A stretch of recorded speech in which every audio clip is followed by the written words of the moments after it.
Aqui nós decretamos paz, irmãos. Amém? Bom estarmos aqui nessa noite e podermos, junto com os irmãos, temos esse tempo tão propício de adoração, para que o nosso espírito possa se alinhar cada vez mais com o Espírito do Senhor.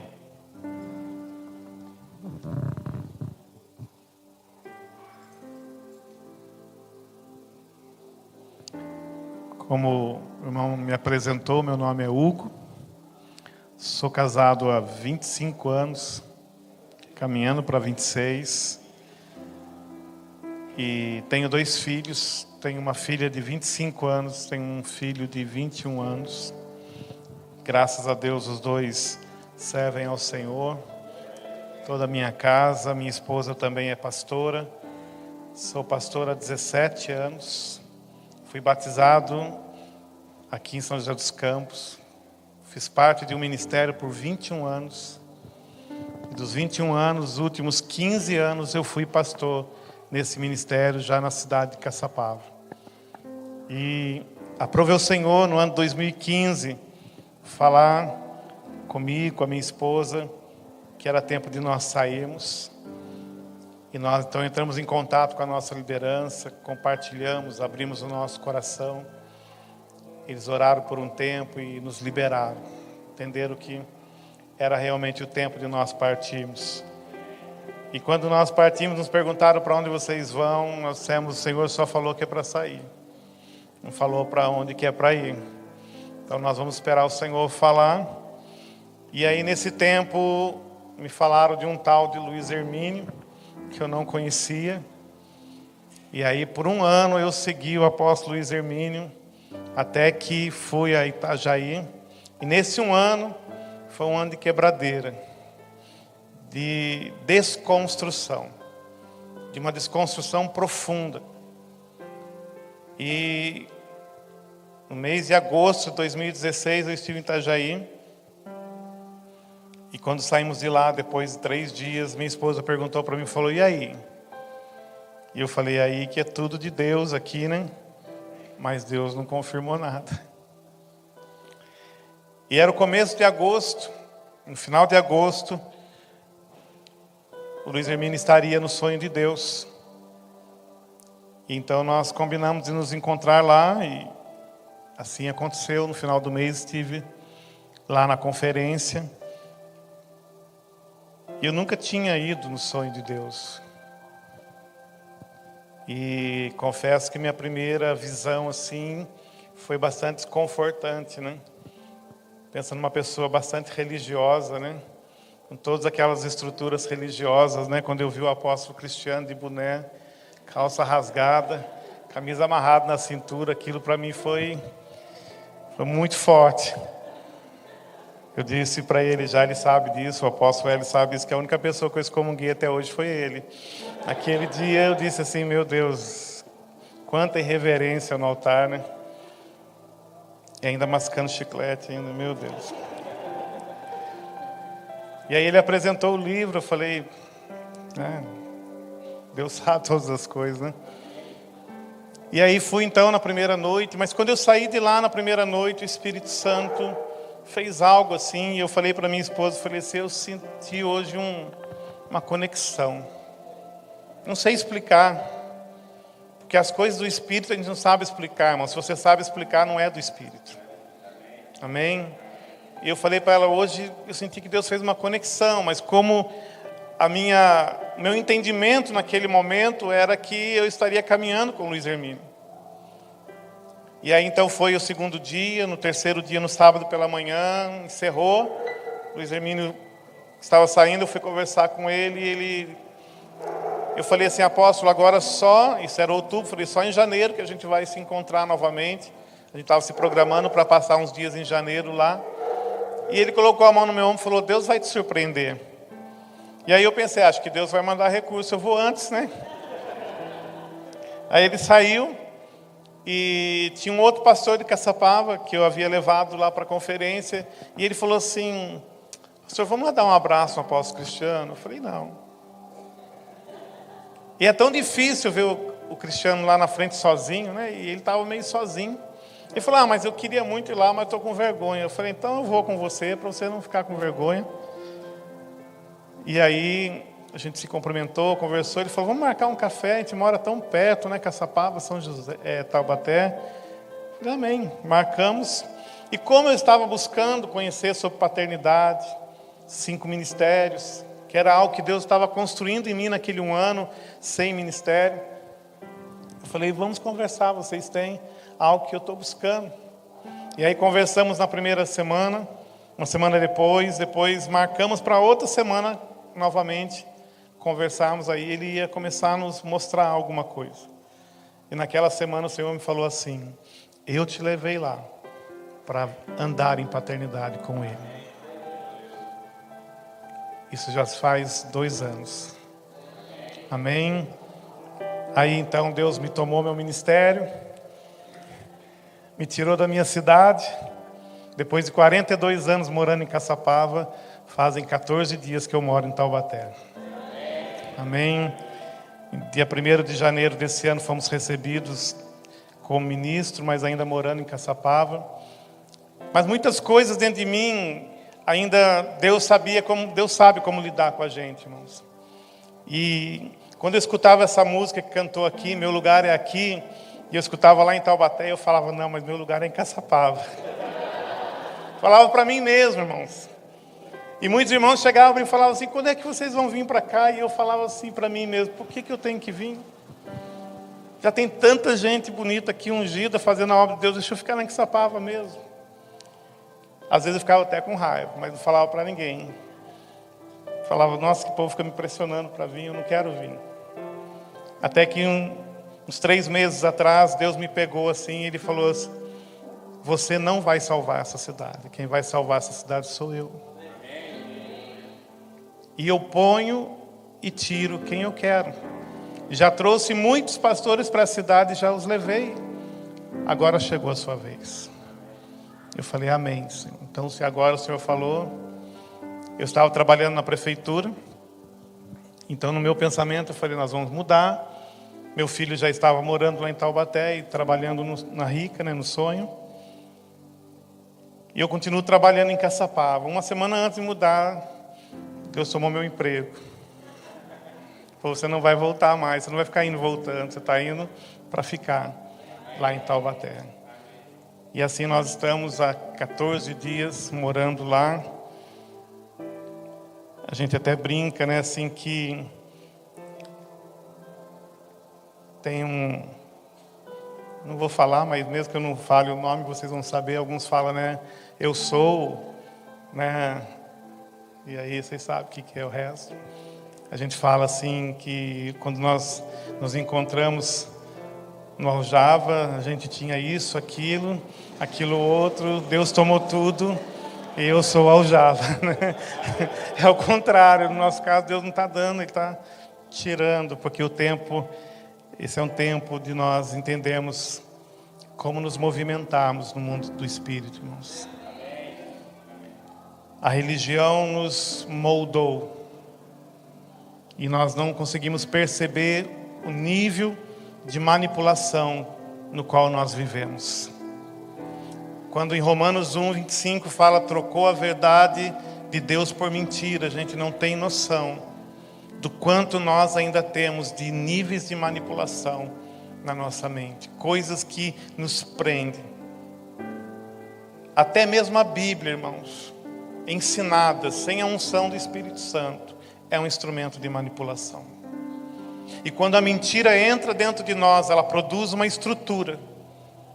E quando a verdade vem, nós rejeitamos a verdade, porque já há algo construído em nós.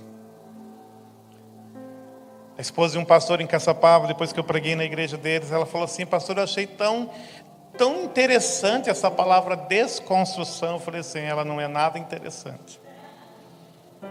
Ela pode ser nova no Evangelho, mas ela não é nada interessante. E aí eu comecei a testemunhar para ela, sabe que ela disse para mim assim, pastor, não convida meu marido para ir. Ela falou para mim, não convida. Nós estamos tão bem na nossa igreja, não convida ele para ir não. Quando a verdade chega até nós, muitas vezes ela encontra já uma estrutura da mentira, com aparência de ser Deus. E muitas vezes não tem nada de Deus naquilo que foi construído em nós. Apenas uma aparência enganosa. E isso tudo nos limita. Nós cantamos essa última canção. E essa é uma canção muito forte, porque ela fala de uma entrega que nós ainda não estamos preparados para dar para o Senhor. Hoje pela manhã eu ainda orando e o Espírito Santo me falava, por que Paulo nunca falou de dízimo? O Espírito Santo perguntou isso de manhã, eu falei, não sei, Senhor, Paulo nunca falou de dízimo. Ele fala de semeadores. E quando Paulo fala das igrejas, Paulo fala, vocês sustentaram todos os propósitos que Deus colocou sobre a minha vida. Paulo recebia as direções de Deus e tudo que deveria ser feito. E a igreja sustentava tudo aquilo. Todos os projetos que Deus tem para essa casa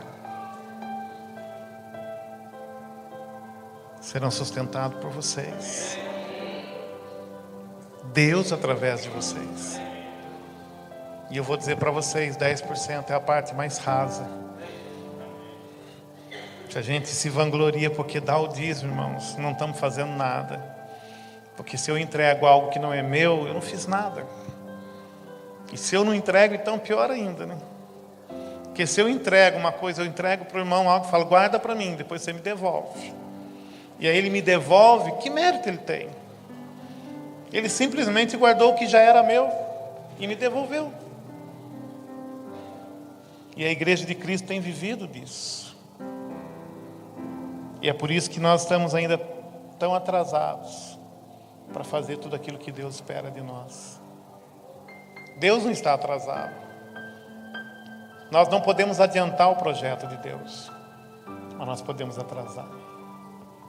Com as nossas resistências, com os níveis de manipulação que há na nossa mente nos prendendo. O tema da mensagem que Deus me deu para... Tudo isso que eu falei agora não é a mensagem. Eu quero falar um pouquinho para vocês hoje se é tempo de repensar e reprogramar. É algo que está no meu espírito há dias, esta mensagem. É tempo de repensar coisas e nos reprogramar. E hoje pela manhã, quando eu lia isso, o Espírito Santo me falava, isso é o GPS. E quando eu vim para cá, eu usei o GPS. Eu ainda me perco um pouco para esse lado aqui. E é interessante que quando a gente foge da rota, ele se reprograma. Não é assim? Eu até parei numa rua aqui que eu entrei e falei, não, por essa rua eu nunca passei, então já estou fora do caminho. E aí olhando no celular, aí apareceu reprogramação da rota. Aí eu falei, deixa eu ficar paradinho, esperar o GPS reprogramar, para que eu não continue no erro. Porque se eu prosseguisse, eu ia ficar mais perdido. Mais longe do propósito, que era chegar nesse local. Então eu tive que parar. Esperar o GPS se reprogramar. Reprogramar a rota para mim. Para eu acertar o alvo. Esse é um tempo de reprogramar a nossa vida. Amém? E nós temos que ter a paciência de parar. E deixar o Espírito Santo reprogramar. E ele voltar a falar. Porque depois que reprograma, daí ele fala agora. Não é assim que o GPS faz? Agora você vai seguir adiante, na primeira direita você vai virar. Porque ele reprogramou e aí ele direciona. Deus quer nos reprogramar, irmãos. Deus quer nos redirecionar para aquilo que Ele tem para a nossa vida. E quando Ele nos para nós repensarmos e nos reprogramarmos, Ele tem um propósito. E o propósito é remover coisas e estabelecer outras. Tem coisas na nossa vida, eu não estou falando coisas do lado de fora, eu estou falando coisas do lado de dentro. Porque tudo que Deus faz, irmãos, não é do lado de fora, é de dentro para fora. Deixa eu dizer uma coisa para você: enquanto os cenários externos interferem no nosso ambiente interno, nós ainda não estamos preparados para nos movimentar. São os ambientes internos que precisam transformar os cenários externos. Amém? Nós não podemos ser felizes porque alguma coisa do lado de fora está dando certo. Nós temos que ser felizes a despeito do que está do lado de fora, pode estar uma ruína, mas dentro de mim há um ambiente sendo restaurado pelo Senhor. Amém? Dentro de você há um ambiente. E eu quero dizer para você a obra do Espírito Santo nesses dias. E eu estou nesses dias pregando sobre isso. Há uma reforma em curso. E a reforma de Deus, assim como foi nos dias de Lutero, houve uma reforma. Assim como há 106 anos atrás, houve uma reforma. Na Rua Azusa, quando o Espírito Santo veio sobre a igreja, há uma reforma nesses dias, irmãos. Deus está fazendo uma obra tão profunda na nossa vida, só que nós não estamos vendo, porque ela está acontecendo dentro de nós. E quando chegar a hora, irmãos, e essa obra que ela for acabada dentro de nós, ela vai ser colocada para o lado de fora. E quando ela for colocada para o lado de fora, nós vamos assustar muita gente, porque muitas pessoas vão falar: de onde saiu isso? Foi da noite para o dia? Não, foram anos morrendo. Quando nós deixamos tudo em Caçapava, uma das pessoas que caminhava com a gente falou assim: como que para vocês é tão fácil tomar essa decisão? Eu falei: você é que pensa. Quanto tempo nós estamos sendo moídos para chegar nisso? E olha que quando ela falou isso foi há 2 anos atrás. De lá para cá, o que ela estava falando era só a ponta do iceberg. Porque de 2 anos para cá a coisa ficou pior. Foi mais fundo. Quando Deus começa às vezes a trabalhar do lado de fora, a gente acha que é muito. Não, irmãos, o que Deus vai fazer em nós é algo muito forte. Por isso que muitas vezes nós temos que parar para ser reprogramado. Você imagina uma pessoa que por 15 anos pastoreou a mesma igreja, que pregou quarta, sábado e domingo durante 15 anos para o mesmo povo. Você podia falar qualquer tema para mim, em 5 minutos eu já tinha um esboço pronto. E no final disso, quando eu cheguei no sonho, eu falei para o Cristiano, eu não sei preparar uma mensagem. E a visão que ele disse assim para mim, ele até ri quando eu conto isso. Ele falou assim: eu vejo você e a sua esposa como 2 montes de entulho. Acabou. Desconstruiu tudo. Falou: agora é só remover tudo e começar algo de novo. E deixa eu dizer uma coisa para você. Esta obra só pode ser iniciada depois de um processo de desconstrução. E não é uma desconstrução de paredes, irmãos. Paredes são coisas externas. É uma desconstrução de fundamentos. Se nós pegássemos esse prédio, combinássemos: olha, amanhã nós vamos derrubar esse prédio. Nós vamos derrubar todas as paredes dele. E depois nós vamos remover todo o entulho que ficou da derrubada das paredes. E nós vamos levantar tudo de novo. Nós íamos fazer uma obra nova num fundamento velho. Ou seja, nós faríamos a mesma coisa de novo. Se você pegar o projeto de uma casa e você ver ali onde vai ficar o quarto, tá, as medidas do quarto, de quantos quartos vão ter, da sala, da cozinha, dos banheiros, e ali está o projeto. E você edificar aquele projeto, se você derrubar e edificar novamente, você vai fazer 10, 20 vezes o mesmo projeto, a mesma obra. Porque para se mudar um projeto, tem que se mudar os fundamentos. E é por isso que aquilo que Deus está fazendo em nós, irmãos, é tão profundo dentro de nós. O que Deus está removendo de dentro de você E Deus é paciente, Ele vai levar o tempo que for preciso, mas Ele vai remover. Porque a hora que Ele começar a construir, vai ser tudo novo. Tudo novo. Às vezes nós queremos que as coisas aconteçam depois de uma oração. Eu fui lá no meu quarto e orei tão sinceramente a Deus.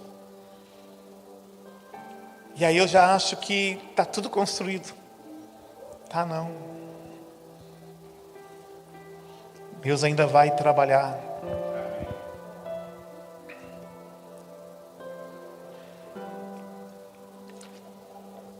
Nós vamos ter que entender muitas coisas novas. Primeiro nós vamos ter que entender o Cronos. O que é o Cronos? É o tempo cronológico da nossa vida. Daqui a 2 meses eu vou fazer 50 anos. Esse é o meu Cronos. Eu tenho que entender o Cronos. Eu tenho que entender por que eu estou aqui nessa noite. Por que você está aqui nessa noite? Por que você faz parte da MEG? Você tem que entender. Quantos estão aqui desde o começo? Tem alguém aqui desde o começo? Alguns. Quantos estão aqui há 1 ano? Por que você veio para cá há 1 ano? Isso é o Cronos. O que está acontecendo na sua vida.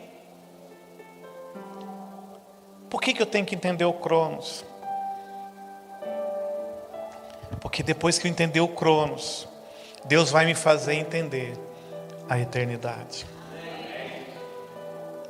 E eu vou perceber que eu não me movo mais no Cronos. Eu me movo na eternidade. O propósito da minha vida não é o Cronos. Quem se move no Cronos, primeiro, olha muito para o seu passado. Existem só 2 tempos da nossa vida que a gente tem acesso: o passado e o presente.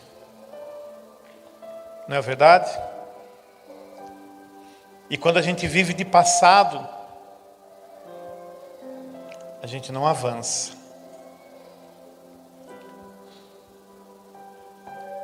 E quando eu vivo de passado, o passado interfere no meu presente. Eu não posso me levantar mais no Senhor, porque um dia o Senhor me levantou e eu pequei. Deixa eu dizer para você, tudo que nós vivemos hoje não pode ser a consequência de um passado. Seja vitórias, sejam erros, sejam falhas. Teu passado passou. Jesus, Ele já passou no nosso passado, com um propósito: nos remir do passado. Você foi liberto do seu passado. O apóstolo Paulo, ele diz assim: eu não alcancei o alvo, mas uma coisa eu faço: eu deixo para trás as coisas que ficam e eu prossigo para o alvo. Os meus olhos estão no meu alvo, não no meu passado. O passado não pode mais me reter, não pode mais me deter. Eu não estou olhando para o meu passado. Não importa as vezes que eu tropecei e caí, que eu falhei, que eu não fui fiel. Deus está passando na nossa vida, está nos chamando para o futuro. Deixa eu dizer para você, Deus já conhece o nosso futuro. E Deus não está lá no nosso passado dizendo: ei, olha para cá. Deus está no nosso futuro dizendo: ei, vem para cá. Por isso nós temos que entender o Cronos. Mas nós temos que entender o Cronos para que a gente possa desfrutar do eterno. Tudo que está acontecendo na minha vida hoje. No dia que eu fui mandado embora, no outro dia eu sentei para conversar com o Cristiano, no caminho de paternidade. Ele tem que conhecer. Eu aprendi uma coisa: o pai tem que saber o que o filho porta. Não importa o que é, se é uma dor, se é uma tristeza, se é uma alegria. No outro dia eu já falei para ele: preciso conversar com você. E pode ser qualquer horário. Ele até estranhou, né? Porque eu sempre falava só depois das 5. Daí eu cheguei lá e falei: nossa, o que aconteceu? Está de férias de novo? Eu tinha uns dias ainda para tirar de férias. Eu falei: não, agora a férias é permanente. E foi o que aconteceu. Daí eu contei para ele. E olha como foi. Na segunda-feira daquela semana, eu ia receber na sexta. E na segunda-feira eu estava com pouco dinheiro. E eu precisava ir para Taubaté na segunda, que tinha o aljava na mesa, e na terça eu tinha que dar um atendimento. E eu falei para minha esposa, ou nós vamos hoje ou amanhã. Então vamos deixar para ir amanhã, porque amanhã é atendimento, a gente não pode falhar. E aljava a gente vai no próximo. E eu fui trabalhar, e quando eu fui trabalhar, o Espírito Santo falou para mim assim, não, eu quero que você vá no aljava. E eu tinha pregado no domingo à noite, pela primeira vez no sonho. E aquele dia estava uma guerra dentro de mim, assim, sabe? Eu não queria ir muito, não, naquela segunda-feira. Eu estava meio, não sei porque eu estava meio para baixo. Mas eu falei para minha esposa, nós vamos. Deus falou para ir, vamos. E fomos. Foi bênção, tudo. Na terça-feira. E na segunda-feira à tarde eu fiz uma oração. Irmãos, não existe oração inocente. Tá? Não existe oração inocente. Mas eu achava que eu tinha feito uma oração inocente. Falei, Deus, me ensina de novo. Assim, irmãos, desse jeito, no meu carro. Deus, me ensina de novo a confiar em Ti em tudo, Senhor. A depender do Senhor em tudo, nas mínimas coisas. Só isso que eu orei, irmãos. Que oração inocente. E aí na terça-feira eu falei assim, eu não tenho gasolina, eu vou para Taubaté, não sei como, mas eu não vou pedir para ninguém. Porque eu fiz um trato com Deus. E aí na hora do almoço minha esposa falou, e aí, vamos? Falei, vamos. E o combustível? Falei, está do mesmo jeito. Aí voltei às 5 do serviço, ela falou, vamos? Falei, vamos, mas ainda não tenho combustível. E eu tinha que estar às 7 horas da igreja. Aí quando deu 5h30, eu falei, ai Deus, me deixa pecar. Não quero voltar atrás daquilo que eu orei. Falei, Deus, vou ligar para minha irmã, vou emprestar o cartão dela. Não queria fazer isso, mas eu tenho que dar esse atendimento. Porque é um novo convertido, eu tenho que ir lá, não posso faltar. Aí liguei para minha irmã. E aí falei para ela, oi, tudo bem, como é que você está? Ela falou, que bom que você ligou. O teu dinheiro já caiu. Eu falei, que dinheiro? Ela é esteticista e eu tinha vendido algumas coisas e a pessoa comprou no cartão e eu fiz na máquina dela, né? Eu não lembrava mais. E ela falou assim, aquela venda que você fez, caiu, está aqui comigo o dinheiro. Eu falei, que bom que está com você o dinheiro. Posso passar aí para pegar? Ela falou, está aqui, passa aqui e pega. Eu falei, Senhor, obrigado, eu não precisei pedir. E eu não lembrava, mas o Senhor sabia que o dinheiro já estava lá. Ela falou, está desde ontem.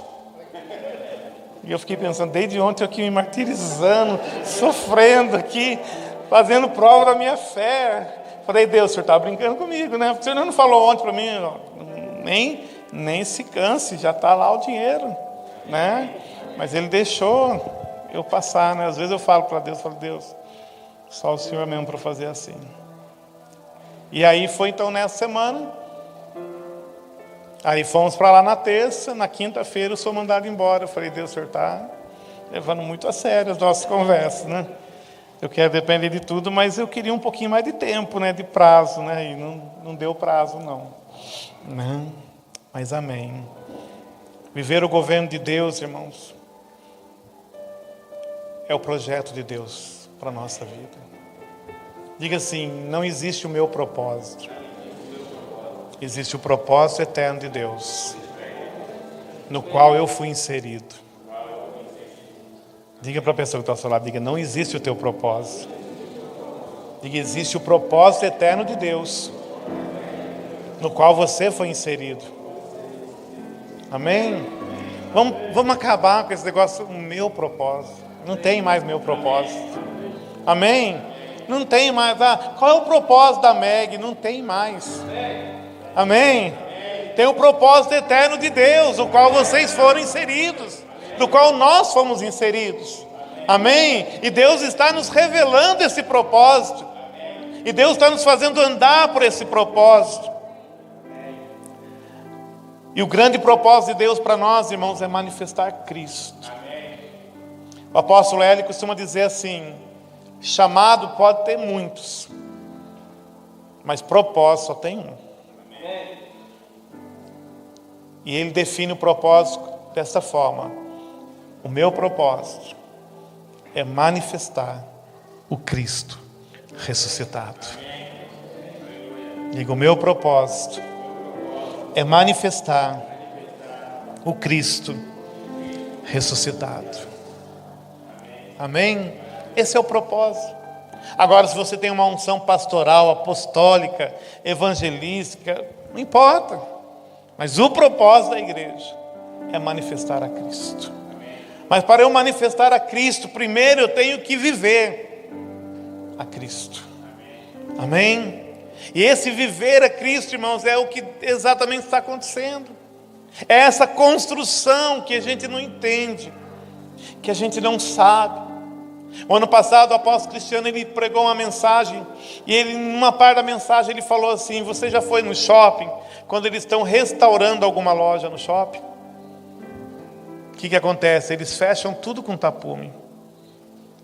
E a obra não acontece de dia, porque não pode ter barulho, porque o shopping está funcionando, as outras lojas estão funcionando. Então ali está, e à noite, quando o shopping fecha para o público, vem a construtora e trabalha a noite toda. E tudo por trás do tapume. E quando o tapume é removido, todo mundo olha e fala: uau, da onde que surgiu isso? Eu não vi isso acontecer. É assim, irmãos, que Deus está trabalhando na nossa vida. Amém? Deus está fazendo uma obra onde os nossos olhos não podem ver, mas quando Deus tirar o tapume, as pessoas vão olhar para nós, vão dizer assim: uau, da onde saiu isso? Aleluia! Amém? Então nós ainda estamos aprendendo a viver Cristo. Nós não podemos ser pesado conosco mesmo e achar que nós temos que ser transformado da noite para o dia. Aquele que começou a boa obra está aperfeiçoando esta obra na nossa vida. Amém? Paulo, ele nos deu a maior definição de vida, assim, para dizer minha vida. Paulo deu a maior definição. Ele disse assim: porque para mim o viver é Cristo e o morrer é ganho. Outro dia, conversando com o apóstolo Hélio, eu disse mas nós estávamos conversando um assunto e eu falei para ele assim: apóstolo, vou depender de Deus. Aí ele olhou para mim e falou assim: você não tem segunda opção? Paulo está dizendo isso aqui. É Cristo. E segunda opção, morrer é lucro. Amém? Não tem segunda opção. É viver Cristo. Ainda que eu esteja engatinhando nisso, mas viver é Cristo. Não há segunda opção. Até porque não há o meu propósito. Há um propósito eterno de Deus no qual eu fui inserido. Para a gente dizer que é crente, vamos abrir em Atos 17, 28. Então vocês vão falar assim: o pastor veio lá do sonho, nem abriu a Bíblia. Heresia. Atos 17, 28. Esse é um texto que mexe muito comigo. O dia que nós vivemos esta frase, nós podemos ser apresentados para o mundo. Um pastor disse uma coisa numa pregação isso me pegou de uma forma muito forte. Ele disse: você está pronto para Deus pegar você e virar você no avesso e apresentar você no avesso? Será que nós estamos prontos para isso? E as pessoas vão nos conhecer de fato como somos? Porque é muito fácil, irmãos, vocês me acharem tão agradável. Mas vocês têm que conversar com a minha esposa. Vocês têm que conversar com os meus filhos. Eu sempre brinco com a minha filha, eu falo assim: você ainda me chama de chato, hein? Ela fala: rapaz, mas é que de vez em quando você é chato, né?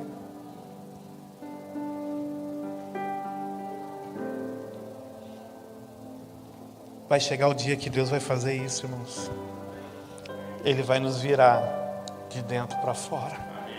Ele vai dizer: esse é o Hugo, segundo o meu propósito. Você pode falar isso da sua vida. Deus um dia vai te virar no avesso e vai mostrar para as pessoas que te conhecem, para as pessoas que caminham com você, quem você é, restaurado pelas mãos dele. Amém. Enquanto isso, irmãos, Deus está agindo na sua paciência. Mas o propósito dele está aqui em Atos 17, 28, porque nele vivemos e nos movemos e existimos. Vamos dizer isso juntos? Porque nele vivemos, nos movemos e existimos. Aleluia! Irmãos, aqui está o propósito de Deus. É que nele, eu e você, vivamos, nos movamos e entendamos que nós existimos para isso. Nele, tudo nele, nada mais meu, nada mais teu. Ontem nós estávamos lá com o apóstolo Djalma e ele falou assim: quanto mais maduro a gente fica, menos a gente briga. Criança que fica, dá, é meu, e pega e puxa. Quem é maduro fala: não, leva. Perdi para você. Porque nele vivemos. E quanto mais nós vivemos nele, irmão, menos nós vamos viver em nós. Menos nós vamos olhar para nós. Quanto mais nele nós nos movemos, menos nós vamos ter que criar coisas da nossa cabeça. Quantas coisas, irmãos, nós fazemos em nome de Deus, mas que nunca foi movido por Deus. Foi invenção nossa. Quantas vezes, como pastor, a gente tentava criar coisas. Como o apóstolo Cris lá da Petra, ele fala assim: a igreja dos nossos dias está igual The Voice, achando que Deus está na cadeira de costa para nós, e a gente está lá do lado de trás fazendo um monte de coisa para ver se ele bate o botão e vira a cadeira para nós e nos aceita. E nada disso é preciso, porque o plano dele é que nele nós vivemos, nele nós nos movemos, porque nele, por ele e para ele nós existimos. Aleluia! É para isso que eu e você existimos. Nós fomos criados nele, e um dia, no tempo certo, nós fomos formados por ele e fomos dados à nossa geração. Amém? Nós já existimos nele. Nós sempre existimos nele. Ele nos criou nele, mas ele nos formou no tempo certo e nos enviou para nós virmos aqui a este mundo, para nós manifestarmos o Cristo ressuscitado. Aleluia. Irmãos, esta palavra, ela não está nos falando sobre salvação. Por séculos, a ênfase da igreja foi: temos que pregar a salvação. Nós temos que salvar o mundo. Pastor, o senhor está dizendo que a igreja não tem mais que salvar o mundo? Não estou dizendo isso. Eu estou dizendo que a salvação não deve ser a nossa maior preocupação, porque a salvação é o nível mais raso da graça de Deus na nossa vida. Quantas questões, quantas vezes eu com outros pastores discutindo: mais uma vez salvo, sempre salvo. Quantas pessoas não discutiram isso? Não, mas se fulano, mas se no dia que Jesus voltar, e se eu estiver fazendo algo assim, será que Ele vai me levar? Quantas preocupações em se somos salvos ou não? A Bíblia fala em Efésios 2,8, pois pela graça sois salvos, isso não vem de vós, é dom de Deus. Não vem pelas nossas obras, para que nenhum de nós nos gloriemos. É obra de Deus. Pastor, então se uma pessoa, ela se rendera ao Senhor, independente do que ela foi, ela é salva? A Bíblia diz que é. Agora, se você quer ficar a vida toda discutindo, se uma vez salvo, para sempre salvo, fique discutindo. Mas o texto não para aqui. O texto continua em Efésios 2, versículo 10, fala: porque somos feitura sua, criados em Cristo Jesus, já fomos criados nele, para as boas obras, as quais Deus preparou para que nós andássemos nelas. A salvação é a porta. Jesus falou assim: eu sou a porta. Quem entrar por mim será salvo. Então um dia você entrou por essa porta. Quanto se lembra do dia que você entrou nessa porta? Eu entrei no dia 18 de dezembro de 86. Alguns aqui não tinham nem nascido ainda. Eu tinha 17 anos. E eu pensava tantas coisas doidas na minha mente. Me preparei para ir embora de casa, porque eu achava que eu não era amado. Eu queria ser meu irmão mais velho, porque eu achava que tudo dava certo na vida dele. Eu achava que a minha vida não valia nada, mas a vida do meu irmão era uma vida boa. Eu vestia as roupas dele, porque eu queria ser ele. Eu não queria só aparecer com ele, eu queria viver o que ele vivia. E para isso eu me preparei para ir embora de casa. Uma semana antes de eu fazer 18 anos, Jesus abriu essa porta na minha frente e disse: entra por essa porta, porque eu sou a porta. Se você entrar por mim, você será salvo. E eu entrei por essa porta. E Ele mudou a minha vida, Ele mudou a minha história.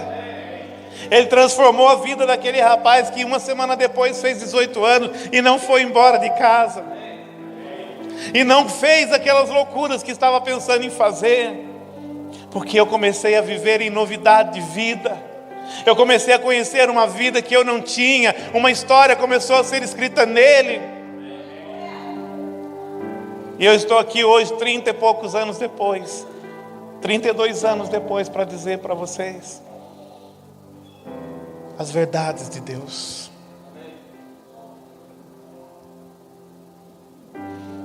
Nós fomos criados em Cristo. Ele nos criou, Ele nos fez nascer de novo. E o novo nascimento, irmãos, é tremendo, é maravilhoso. Só que nós não podemos ficar no nível do novo nascimento.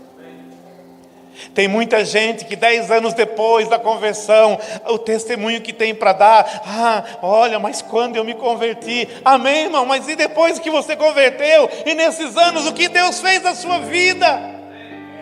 É isso que nós temos que olhar, irmãos. A grande reforma dos nossos dias é que Deus está nos levando à estatura do varão perfeito. Ele está nos mostrando que o nível mais raso não é mais para nós. Há níveis mais profundos, há níveis mais elevados nele.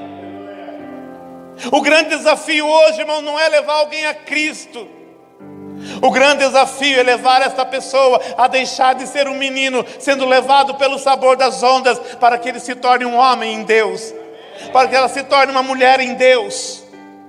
Esse é o propósito de Deus para a igreja dos nossos dias.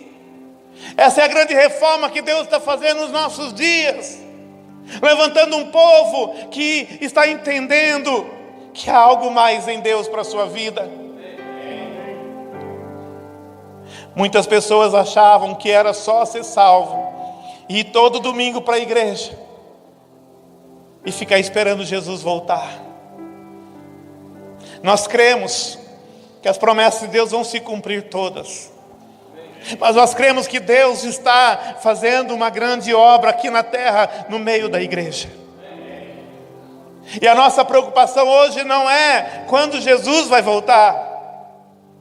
A nossa grande preocupação hoje é o quanto nós estamos vivendo dele hoje, aqui na nossa vida. Por muito tempo a igreja ficou nessa mensagem. Depois que eu me converti, eu tinha sonhos, eu tinha 18 anos. Eu tenho sonhos hoje ainda, mas eu tinha os sonhos dos 18 anos. E você sabe que eu deixei de fazer a faculdade dos meus sonhos.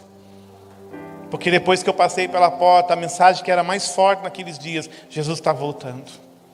Jesus está voltando. E muitas pessoas deixaram de estudar. E eu fui um deles.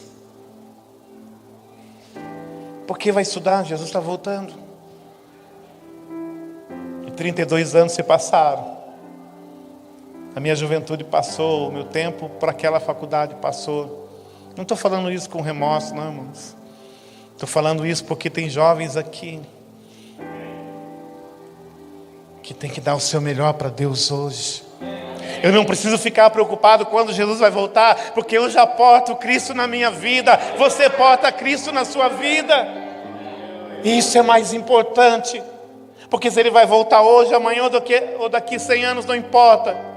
Se Ele voltar nos meus dias, Ele vai me encontrar manifestando a vida dEle aqui na terra.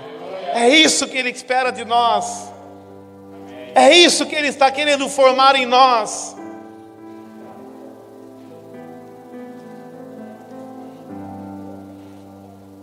Abra comigo no livro do profeta Ageu, capítulo 1, a partir do versículo 2 ao 5. Ageu viveu num outro pacto. E aqueles eram dias em que o povo tinha, ou melhor, Neemias havia sido enviado, restaurado os muros, restaurado as portas, restaurado as torres. E o povo já havia voltado do cativeiro de volta para Israel. Mas existia uma coisa que estava destruída na cidade: o templo. E olha como aquela geração estava vivendo. Versículo 2. Assim fala o Senhor dos Exércitos, dizendo: este povo diz. Deus estava falando para o profeta: profeta, esse povo está falando, olha o que eles estão falando. Não veio ainda o tempo em que a casa do Senhor deve ser edificada. Sabe o que o povo estava fazendo? O povo estava construindo as suas casas. O povo estava reconstruindo a cidade. Só que eles esqueceram a casa do Senhor. Eles estavam fazendo o seu propósito. Eles estavam vivendo o seu propósito. O meu propósito é ter uma casa assim.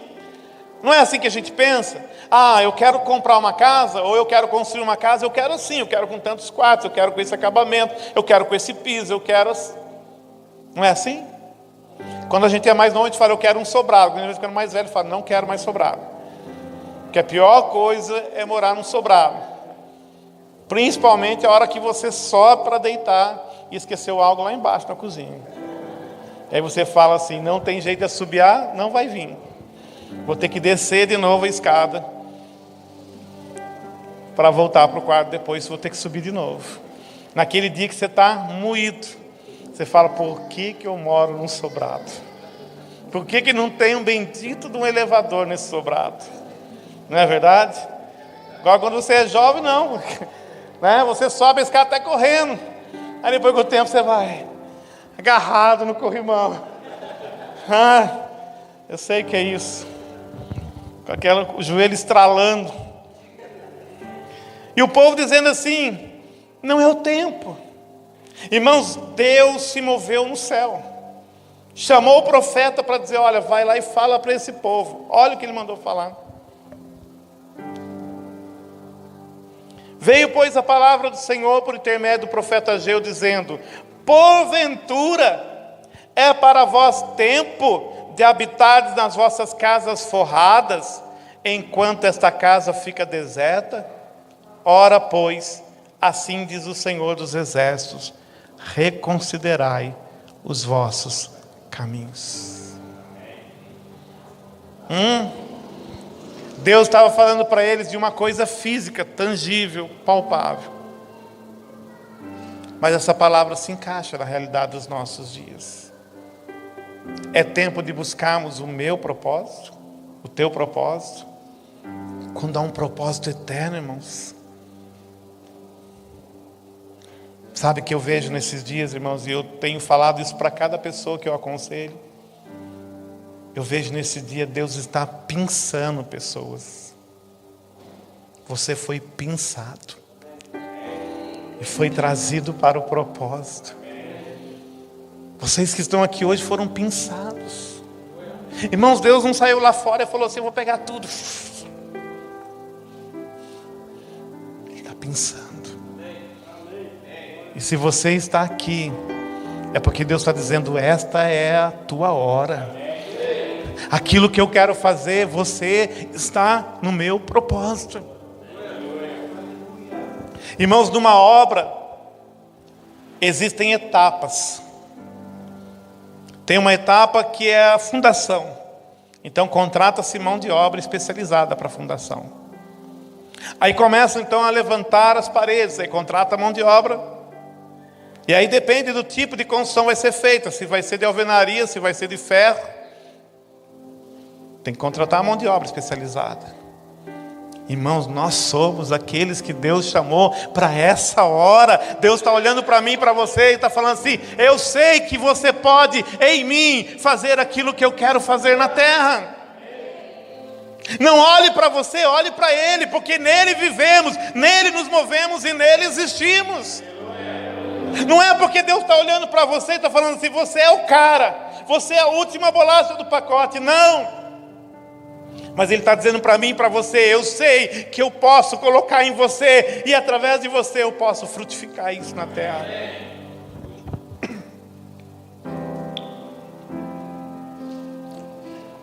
Nenhuma terra produz se algo não for plantado nela. Você pode pegar a melhor terra, a mais adubada, e chegar nela e começar a regar todos os dias. Um dia, uma semana, um mês, 6 meses, você olhar e falar: terra, produz. E nada sai daquela terra. Mas quando uma semente é plantada nela, a vida está na semente, irmãos. A vida está na semente. E a semente que foi plantada em nós se chama Cristo. A vida está na semente. Falou: e o seu lá? Eu falei: não, meu lá não saiu não. Aí eu fiquei encucado aqui. Falei: nossa, por que ele plantou um dia só antes, né? Que já está um brotinho bonito.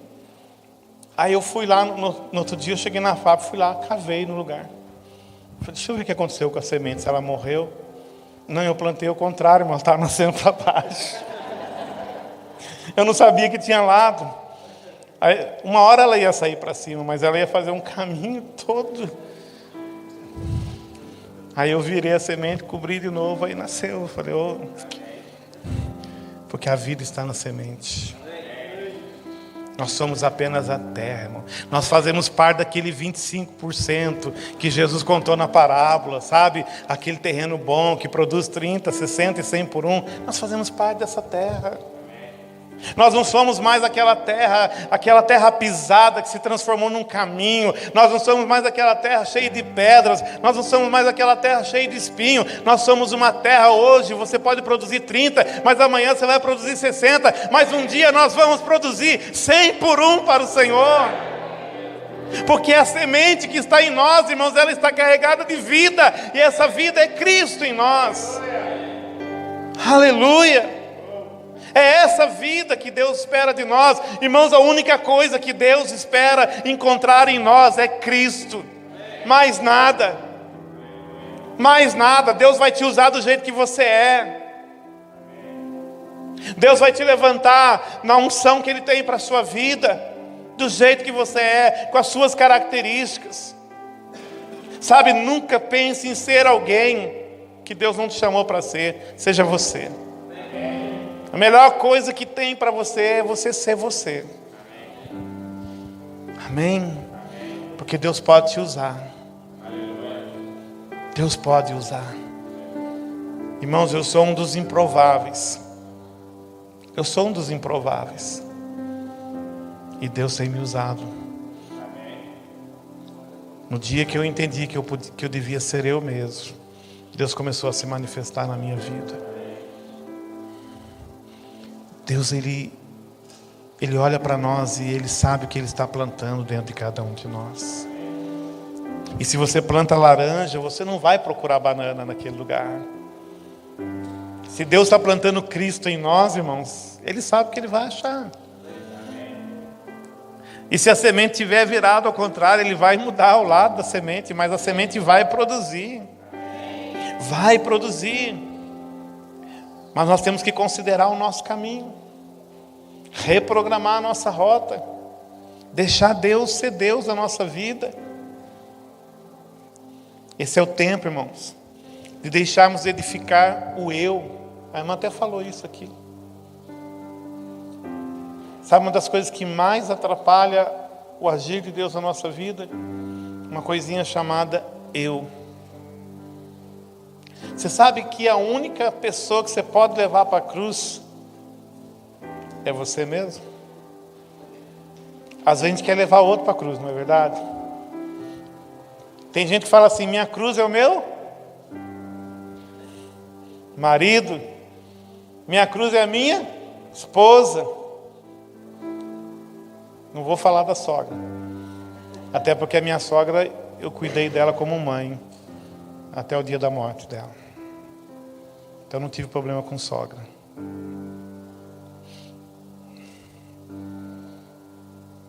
A minha cruz é o meu pai, a minha cruz é minha mãe. Não. A única pessoa que eu tenho autoridade para levar para a cruz sou eu mesmo. A única pessoa que eu posso crucificar e estou liberado. Você está liberado para levar alguém à cruz. Sabia disso? E essa pessoa é você. E é quando você crucifica o eu que você entende o coletivo de Deus. Que você começa a entender o corpo. Que você começa a entender o reino. Que você começa a perceber, irmãos, que nada tem a ver com a gente. Vocês cantam aqui aquela música, Nunca Foi Sobre Nós? Irmãos, quando eu entendi isso no meu espírito, não sou mais eu. E se eu não tiver uma palavra para pregar, não prego. Não sou mais eu. Se a palavra não estiver comigo é porque ela está com outro.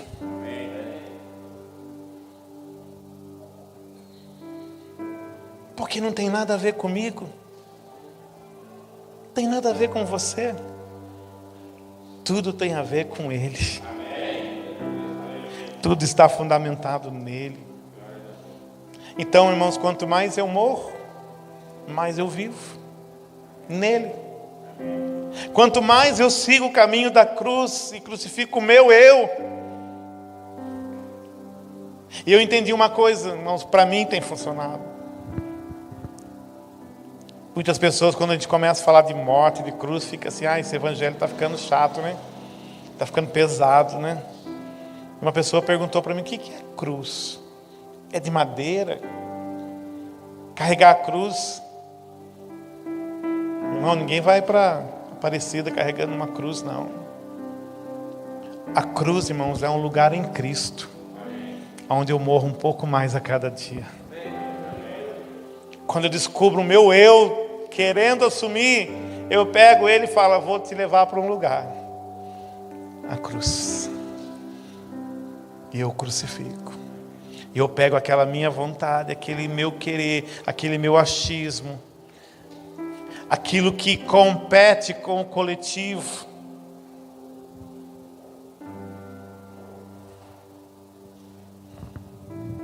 Quantos problemas dentro da igreja, irmão, se resolveria com cruz? Quantas coisas nos impedem de ser coletivo? Porque a gente quer ser o eu.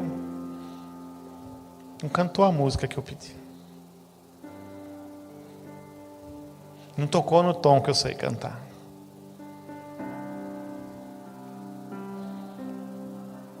Se não tocou no tom que você sabe cantar, adora. Se fosse tocar no tom que eu sei cantar, irmãos, ninguém ia cantar. O único tom que eu sei cantar é o dó de mim.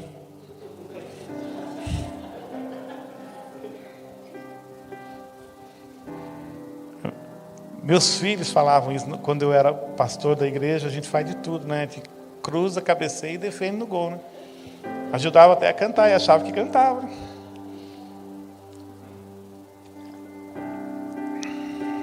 Às vezes minha filha falava em casa: pai, pede para baixar seu microfone.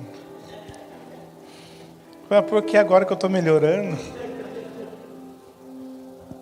E eu cheguei à conclusão que alguns, quando cantam, os males espantam. E eu, quando canto, eu espanto os males e os bons também. E a minha filha e a minha esposa falavam assim: amor, quando você canta, acho que até Deus fala para você: filho, prega. Me agrado com você pregando, não precisa cantar. E às vezes a gente quer forçar a barra por causa do eu. Vou sair da igreja. Pastor, mas o senhor saiu da igreja? Não foi um processo de morte para eu sair. Tudo confortável. E Deus fala: vou tirar você desse conforto. Mas quantas pessoas saem porque o meu eu não foi aceito, o meu eu não foi aprovado, o meu eu não foi valorizado, o meu eu não foi respeitado, porque as coisas não são do meu jeito, porque as pessoas não fazem do jeito que eu gosto. Olha o eu. E Deus está nos chamando para uma visão coletiva, onde o eu morre, o coletivo se manifesta, irmãos. E quando o coletivo se manifesta, irmãos, a gente produz mais. Sabe, por muito tempo eram poucos fazendo muito. Mas nesses dias vão ser muitos fazendo pouco. E a coisa acontecendo de uma forma espantosa, irmãos. E todo mundo chegando em casa feliz, porque todo mundo participou. Todo mundo participou. Um com salmos, um com hino, o outro com cânticos espirituais. Um com uma palavra, um com outra com revelação, um com o evangelismo, o outro com a palavra profética, o outro com a unção apostólica, e todo mundo fluindo de uma forma em que Cristo está se revelando na sua totalidade, através do seu corpo. Não através de um membro, através do seu corpo.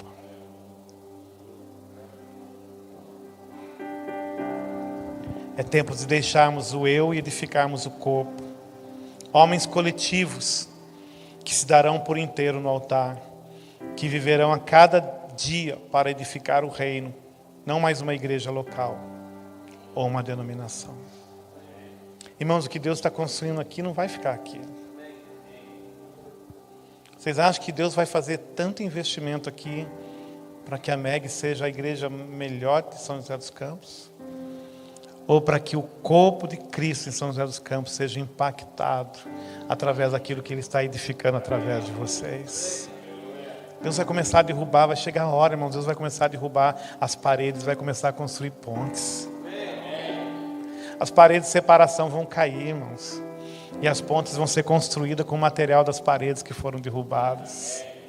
Amém? Só que nós vamos estar prontos. Sabe aquele irmão que te criticou? Quando chegar essa hora, você vai amar tanto esse irmão, você vai ter tanto de Cristo na sua vida. Você já não é mais um menino sendo levado pelo sabor das ondas, você agora é um homem, a estatura de Cristo. E você não vai estender o dedo, você vai estender a mão e você vai chamar ele para o teu barco. A hora que a pesca vier, irmãos, não vai caber só no nosso barco, a gente vai ter que chamar os outros barcos. A gente vai ter que chamar os vizinhos e dizer assim: ei, cola o teu barco aqui no meu, porque senão o meu afunda. E para o meu não afundar, eu preciso dos outros.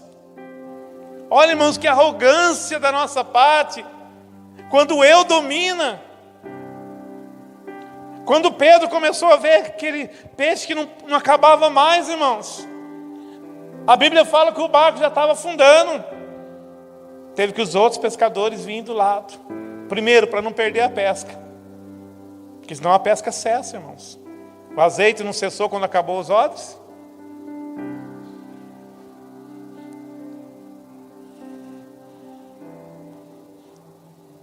E não vai nem precisar lançar muita rede, irmãos. Se a rede comporta só 10, quando chegar esse tempo, irmão, nós vamos lançar a rede, vai vir 100, vai vir 1000. Porque vai ser sobrenatural, não vai ser o natural.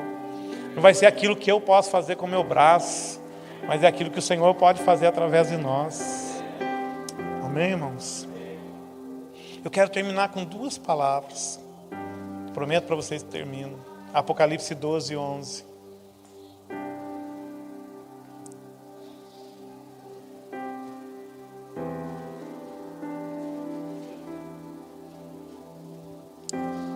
E eles venceram pelo sangue do Cordeiro, pela palavra do seu testemunho.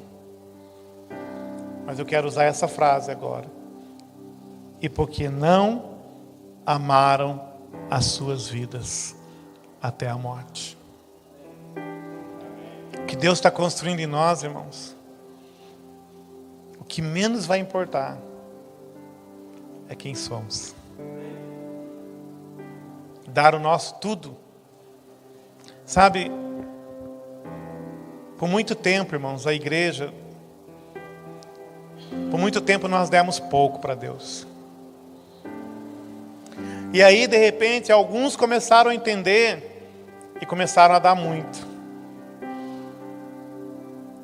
Mas deixa eu dizer para você, nesse tempo de reforma, irmãos, o muito já não serve mais. Esse é o tempo de dar tudo. Nem o muito serve mais.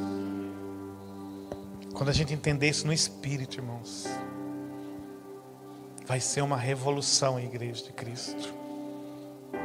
Tudo de tudo.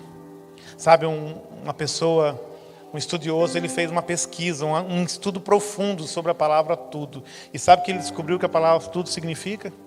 Tudo. Amém? O que Deus está gerando em nós, irmãos, vai nos levar a dar tudo para Deus. Teu casamento para Deus, teus filhos para Deus, tuas riquezas para Deus.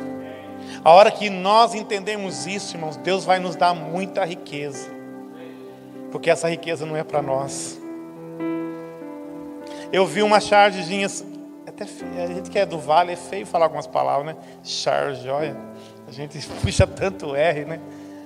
Chargezinha, daí ficou mais feio, né? Bom, uma imagem na internet, e estava lá uma pessoa pescando, e aí estava o outro conversando. Daí eu fui ler o que estava escrito, era Pedro falando com Jesus. Ele falando assim para Jesus: olha, depois que Tomé ficou sabendo que eu peguei um peixe, tinha uma moeda na boca, ele não saiu da beira do rio. Ele está lá há dias. É forte, né? Irmãos, quando a gente entender que tudo para Deus é tudo, Deus vai nos dar riquezas. Você vai ser beneficiado com isso. Você vai estudar seus filhos, você vai construir as coisas que precisam ser construídas. Mas você não vai estar preso a nada dessas coisas. Aí Deus vai dar uma direção de algo grande para essa cidade. Você vai falar: eu invisto. Igual aquela igreja que disse assim: Paulo, não me deixa de fora, eu invisto. Não, irmão, você já investiu no outro projeto, não tem problema. Não, irmão, mas eu invisto. Porque para Deus é tudo. Não, mas e aquela viagem que você ia fazer? Não, a viagem eu faço no outro ano. Esse ano eu pego da viagem e eu invisto.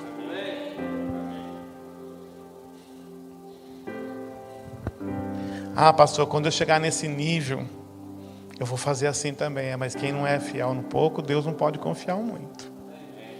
Às vezes, irmãos, é aquele cinquentinha que está na carteira, que é o muito. Mas você entende, aquela hora é uma hora de fazer aquela semeadura, você fala, eu invisto. Ah, mas era lanchonete de sexta-feira que vem, que eu já combinei com meus amigos, mas eu investi. E eu aprendi uma coisa, irmãos, a oferta nunca se aparta da nossa vida. Ela dá testemunho de nós por toda a eternidade. Quando eu aprendi isso, irmãos, eu não tive mais problema. Ontem mesmo na pregação, de repente chegou uma hora e eu não tinha dinheiro. Eu tinha o cartão. Ainda tem um valor da minha rescisão lá na conta. E eu não aguentei, eu cheguei para a pessoa e falei assim, fulano, eu posso passar na maquininha da igreja, eu quero dar uma oferta hoje. Porque eu entendi o que aquela palavra que foi liberada falou a meu respeito. E eu falei, eu vou investir nessa palavra. Não amaram suas próprias vidas até a morte. O outro texto é Hebreus 11. Deixa eu abrir aqui no celular, porque eu peguei o texto todo, mas... eu vou ler o texto todo, irmãos, mas vou ler bem rapidinho. Hebreus 11, de 32 a 40. Eu estou no tempo ainda, não estou? São 10 para meia-noite, estou no tempo ainda, né, irmão? Eu não tenho trabalho amanhã cedo, tá? Mas ainda tenho que ir embora para Taubaté. Hebreus 11, 32, 40 diz assim: e que mais direi? Faltar-me-ia tempo contando de Gideão, de Baraque, de Sansão, de Jefté, de Davi, de Samuel, dos profetas, de Hugo, de Elias, de Alexandre, de Daiane, de Paulo, e assim pode colocar o teu nome. Que direi mais? Mas olha o que fala desses homens, os quais, pela fé, venceram reinos, praticaram a justiça, alcançaram promessas, fecharam a boca dos leões, apagaram a força do fogo, escaparam do fio da espada, da fraqueza tiraram força, aleluia, na batalha se esforçaram, puseram em fuga os exércitos estranhos, e as mulheres receberam pela ressurreição os seus mortos. Uns foram torturados, não aceitando o seu livramento, para alcançarem uma melhor ressurreição. Outros experimentaram escárnios e açoites, e até cadeias e prisões. Foram apedrejados, cerrados, tentados, mortos ao fio da espada, andaram vestidos de pele de ovelhas e de cabras, desamparados, aflitos e maltratados. Olha o que a palavra fala, dos quais o mundo não era digno. É essa frase que eu queria. Não amaram a sua própria vida. Apocalipse 12, 11. E aqui em Hebreus 11, dos quais, homens dos quais, mulheres das quais, o mundo não é digno. Nós vamos viver isso, irmãos.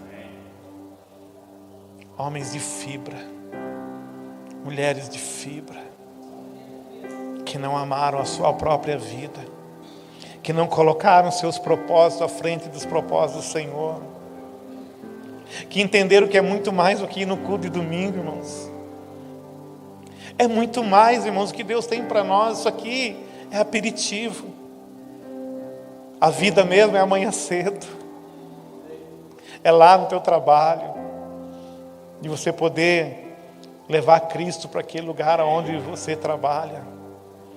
Lá no teu trabalho, irmãos, Deus te colocou lá muito mais para te dar do que para te dar um salário, para você ser luz no meio das trevas, para você mostrar Cristo para aquelas pessoas. Aquele lugar não vai ser digno da tua pessoa. As pessoas dizerem assim: olha, a gente não entende como pode existir uma pessoa igual fulano. Praticou a justiça, alcançou promessa. E aí termina dizendo assim: errantes pelos desertos e montes e pelas covas e cavernas da terra, todos tendo tido testemunho pela fé, não alcançaram a promessa, provendo Deus alguma coisa melhor a nosso respeito, para que eles, sem nós, não fossem aperfeiçoados. Irmãos, a luta deles será aperfeiçoada pela nossa vitória. Sabe como termina Atos dos Apóstolos? Paulo dizendo assim, Lucas dizendo sobre os dias de prisão de Paulo, os últimos 2 anos, e Paulo ali representa a igreja, pregando o evangelho do reino, sem impedimento algum. O livro de Atos não foi encerrado, irmãos. Há um livro aberto. O livro de Atos não termina nessa frase: a igreja na terra está vivendo, movendo e existindo sem impedimento algum. Pastor, está tão difícil viver o evangelho que é nada. Nós estamos vivendo os dias mais gloriosos, irmãos. Domingo que vem, com certeza, essa hora nós temos um novo presidente. Mas não é ele que vai mudar a história da igreja, irmãos. A história da igreja está sendo mudada desde que Cristo foi pendurado numa cruz. E quem vai mudar o Brasil, irmãos, não é nenhum desses partidos e nenhum desses candidatos. Quem vai mudar o Brasil é Cristo através da igreja. É Cristo em nós a esperança da glória, irmãos. É Cristo em nós. Esse é o nosso tempo, irmãos. Essa é a melhor hora para ser igreja de Cristo na terra. Nós estamos fazendo parte da melhor hora da igreja de Deus na terra. Estamos livres para viver o evangelho. Irmãos, não tem ideologia de gênero, não tem nada, sem impedimento algum. Amanhã, quando você acordar e você se levantar para ir para o seu trabalho, eu quero deixar essa palavra sobre a tua vida. Você está vivendo sem impedimento algum.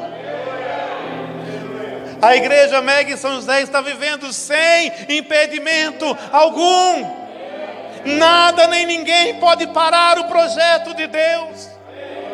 Nós somos o corpo de Cristo na terra. Fazemos parte deste corpo, ainda que o corpo não esteja unido, mas Ele está fazendo uma obra na nossa vida. E vai chegar a hora, volto a dizer, Ele vai nos expor a esta geração, porque a criação aguarda ansiosamente os filhos maduros de Deus. E é por isso que nós estamos aqui. É por isso que nos reunimos semana após semana. Parece entediado muitas vezes. Às vezes você não entende o seu pastor, não entende aquilo que está queimando no coração dele. Ele não pediu para mim fazer isso, não. Na verdade, eu nem conversei com ele.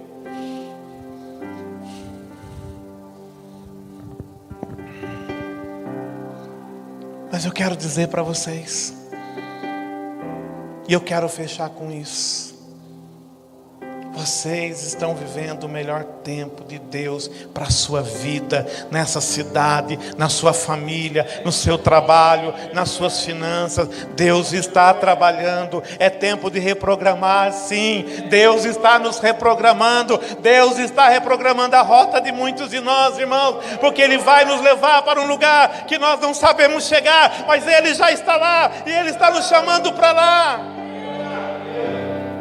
Ele foi à nossa frente e Ele está lá dizendo: venha. Ele fez isso com Pedro. Ele andou sobre as águas primeiro, depois disse para Pedro: agora venha você. E ainda que nós andemos na fé, irmãos, em algum momento venhamos a titubear e afundar, Ele nos segura pela mão, porque Ele está dizendo para nós: você vai chegar. Você vai chegar. Não desista, você vai chegar. A minha rota foi recalculada. Há 3 anos atrás, Deus falou: para tudo, e eu vou recalcular a tua rota. E no momento eu não entendia nada, irmãos. Hoje eu já entendo um pouco. Algumas coisas eu entendo, outras não. E como o Cristiano fala para mim: desfruta, não tenta entender. A gente só entende depois que vive, irmãos. Depois que aconteceu, lá na frente você fala: ah, então era isso. Na hora eu não entendia nada. Mas a hora que a voz fala: agora é para a direita, a rota foi recalculada. E é Ele, o Espírito de Deus habita em nós. Vamos ficar de pé. Queria pedir para os irmãos louvor. Vamos repetir aquela música.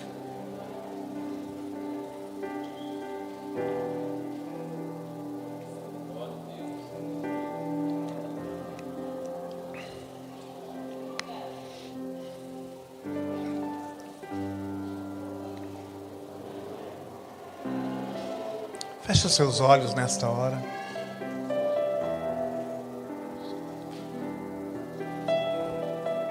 É você e Ele nessa hora. Comece a dar uma resposta para Ele nessa noite. Se tem que fazer algo, faça. Se hoje você tem que tomar decisões que você estava de alguma maneira tentando empurrar para mais para frente na sua vida, Ele está dizendo para você: este é o tempo, esta é a hora. Quando Elias jogou a capa sobre Eliseu, como eu acho lindo isso. E Eliseu falou assim: Elias, deixa eu ir na minha casa, despedir dos meus pais. Ele falou: vai e volta, porque você sabe o que eu fiz para você. A capa já foi lançada, irmãos. A capa já está sobre nós. E não é mais a capa de Elias, que já seria maravilhosa. É a capa de Jesus que está sobre nós. É o Cristo ressuscitado que habita dentro de nós. Nele vivemos, nele nos movemos, por Ele nós existimos. Somos feitura sua para boas obras, para que andemos nelas. É tempo de dar tudo para Deus. É tempo de nos rasgar e nos deixar ser rasgados de dentro para fora, para vivermos não mais o nosso propósito.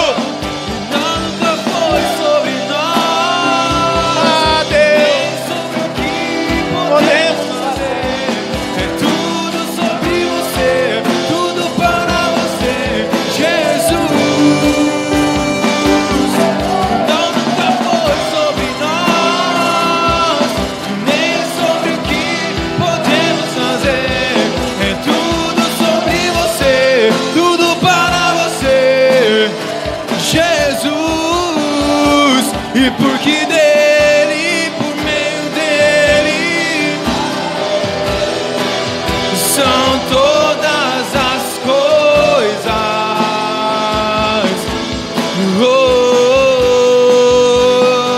E porque dele, por meio dele, só para ele, são todas as coisas.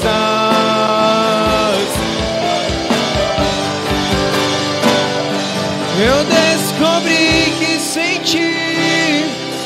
ti eu nada posso fazer. É tudo sobre você.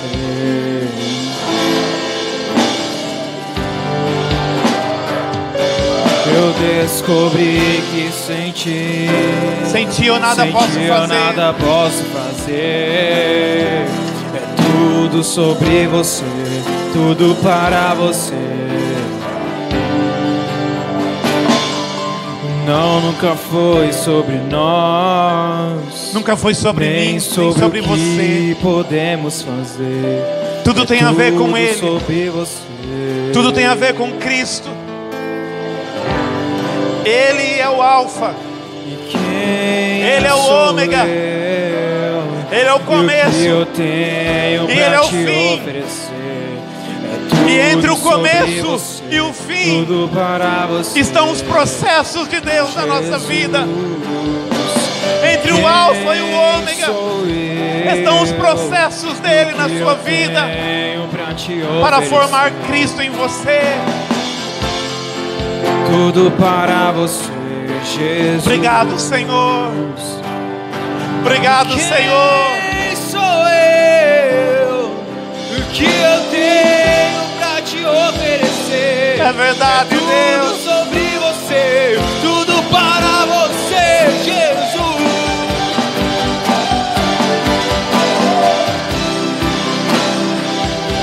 E o que eu tenho para te oferecer é tudo sobre você, tudo para você, Jesus.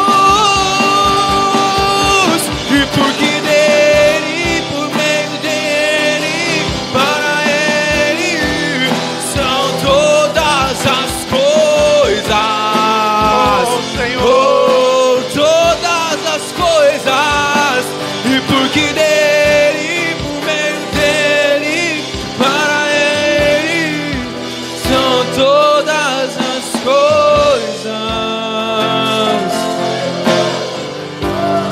Oh, você é santo, santo, santo.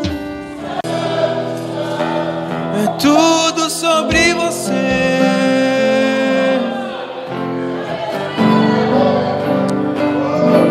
Você é santo, santo, santo. Eu não sei se todos aqui nessa noite tiveram a grande oportunidade na sua vida. Gostaria que todos fechassem os olhos nessa hora. Eu não conheço os amados, por isso eu quero perguntar nessa noite: há alguém entre nós nessa noite que ainda não entrou por essa porta que é Cristo, mas que hoje quer entregar a sua vida a Jesus e quer iniciar a sua jornada nele, de uma vida vitoriosa, de uma vida transformada? Há alguém entre nós nessa condição? Levante a mão se há alguém entre nós. Há alguma pessoa aqui que ainda não fez essa escolha, essa decisão? Amém. Nós estamos como corpo. Eu quero dizer para você que já entregou a sua vida para Jesus: